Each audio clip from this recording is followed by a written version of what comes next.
নমস্কার বন্ধুরা, আজকে একটা বিশেষ ভালো খবর আছে আপনাদের জন্য।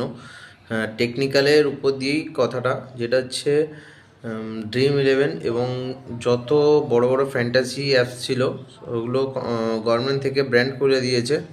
কারণ ওগুলোর উপরে কেউ যদি ভিডিও বানায় বা কেউ প্রমোট করে, তাদের 3 বছরের জেল এবং 1 কোটি টাকা জরিমানা হবে। তো আশা করি আমি আপনাদের বলবো ওর উপরে কোনো ভিডিও বানাবেন না।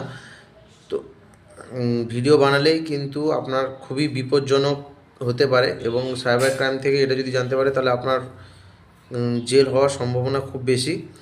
তো যতটা ভালো খুবই হয়েছে। অনেকে এই গেমের জন্য জীবন বরবাদ হয়ে গেছে, লাখ লাখ টাকা এবং হাজার হাজার টাকা লোকে ইনভেস্ট করেছে, ইনভেস্ট করে, এবং নিট হচ্ছে 0।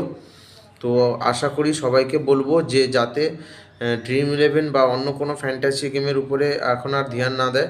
এবং অবশ্যই এটা গভর্নমেন্টের ভালো সিদ্ধান্ত, যাতে অনেক পরিবার এইটার উপরে নির্ভর করে চলছিল, কিন্তু তার উপরে অনেক অর্থ ব্যয় হচ্ছিল।